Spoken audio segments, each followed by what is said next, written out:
Hai, Assalamualaikum guys. Anda bersama Mak Zaira Mokhtar dalam kisah seram sejuk. Okey, hari ni Mak nak sharekan dengan korang satu kisah iaitu dari Mira, seseorang yang nak dikenali sebagai Mira, bukan nama sebenar. Beliau ni nak berkongsikan di mana dia ni ada pengalaman terkena sihir guys. Jom sama-sama kita dengar kisah Mira. Sebelum tu, إلهنا يا إلهنا يسر لنا أمورنا إلهنا. Mira ni guys, dia seorang ibu tunggal yang mempunyai anak seorang guys. Dan beliau ni berpisah dengan suaminya sudah hampir 14 tahun guys. Dan selama pemisahan dia dengan suaminya ni, dia ni pernah jugalah bercinta sebanyak 2 kali. Tapi bila bercinta je, nak masuk ke tarikh nikahnya tu, nak dekat menikah ni, ada je halangan, ada je masalah guys. Dan itu adalah sedikit sebanyak pencerahan tentang kehidupan Mira ni.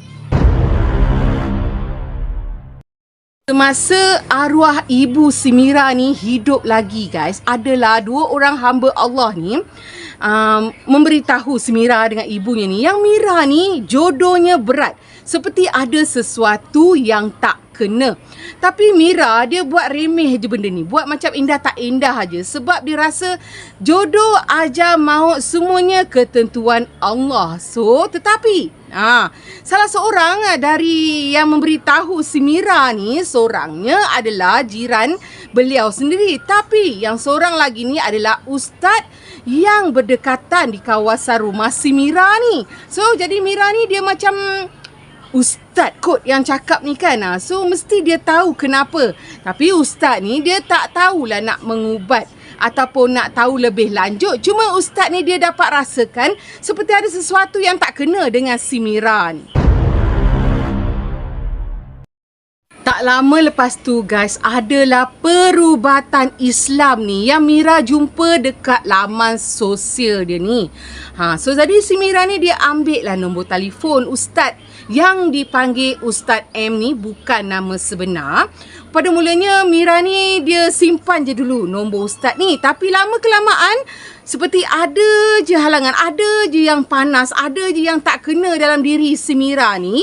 Dan Mira ni pun barulah dia telefon ustaz ni guys untuk bertanyakan lebih lanjut tentang diri beliau. Dia nak berubat ni guys, macam-macam halangan lah tau. Dia macam jadi lambat, dia jadi malas nak bertindak, dia jadi problem aja. Ada je lah macam nak pergi berubat ni dalam pukul 5 tu. So sebelum pukul 5 tu mesti ada je hal. Tapi orang kata dengan bantuan Allah SWT, akhirnya Mira ni dia berubat dengan ustaz tersebut yang dipanggil Ustaz M ni. Mira ni dia pergilah jumpa dengan Ustaz M yang dicakapkan ni guys. Ustaz ni dia tak cakap banyak, dia just minta nama Mira dan nama ibu beliau sahaja guys. Lepas tu ustaz ni boleh terangkan semuanya, apa yang si Mira ni hadapi dan apa masalah si Mira ni, tanpa Mira ni menceritakan apa sebenarnya yang terjadi. Guys, Ustaz M ni bagi tahu Mira ni ada orang menghantar sihir kepada si Mira.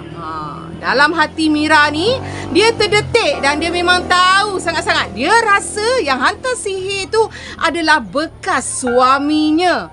Bila si Mira ni tanya dekat Ustaz M ni, Ustaz, boleh tak saya tahu siapa selama ni yang buat saya jadi macam ni? Ustaz ni guys, dia tak nak bagi tahu. Kata ustaz ni, insya-Allah jika ada rezeki, orang yang buat kamu ni akan hadir dalam mimpi kamu. Mesti korang tanya kan, apa pula? Apa kena mengena bekas suami si Mira ni dengan sihir yang dihantar pada Mira ni? Guys, kata Mira, masa pemisahan dia dengan bekas suaminya ni ada mengeluarkan kata-kata seperti, aku nak tengok siapa yang boleh nikah dengan hang. So guys, itu adalah sedikit sebanyak kisah antara Mira dan suaminya. Apa yang membuatkan Mira ni dalam hati dia kuat sangat merasakan sihir yang dia alami selama ini adalah dari bekas suami dia. Alhamdulillah guys, balik saja dari berubat, Mira memang dapat mimpi. Betul jangkaan si Mira guys. Dalam mimpi ni kata Mira tu wajahnya tidak begitu jelas, tetapi lama kelamaan wajah tu jelas, terpancar dan memang betul ianya adalah bekas suaminya guys. Dan akhirnya semuanya terbongkar dengan cerita yang suami si Mira ni dulu mendapatkan Mira juga dengan jalan yang tidak betul guys. So, suami Mira ni, bekas suami dia ni pandailah bab-bab ilmu-ilmu yang tak baik ni, senang cakap lah. So, jadi Mira ni hari kedua dia ni berubat, dia ni ditemani oleh anaknya sendiri guys. Dia sampai je dekat rumah Ustaz M ni. Ustaz ni suruh dia ni bertiarap dan berbaring. So Ustaz ni urut kaki si Mira ni daripada lutut sampai ke tapak kaki guys. Mira kata dia rasa ada satu pasir halus yang keluar dari jari kakinya ni. Memang betul. Bila Mira bangun guys, Mira nampak ada pasir yang sangat halus banyak keluar dari jari kaki beliau guys. Pasir ni seperti pasir yang hitam tapi halus seperti pasir pantai. Pelik tak pelik, terkejut tak terkejut. Macam itulah reaksi si Mira ni kan. Nak cakap kenapa kau buat macam ni, sanggupnya hati kau buat aku macam ni. Tapi itu dah memang Mira rasakan, dah memang Mira dapat agak dah guys. So, bila Mira tanya Ustaz M ni, Ustaz pasir apa ni? Ustaz ni cakap pasir ni adalah pasir dari kubur guys. Tujuannya adalah untuk si Mira ni susah nak dapat jodoh. Kalau ada pun memang susah sangat nak lekat.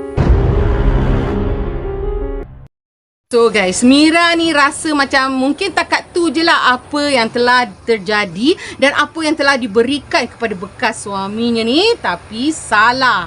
Kata Ustaz M ni ada sesuatu yang harus ditarik daripada sendi-sendi badan kamu.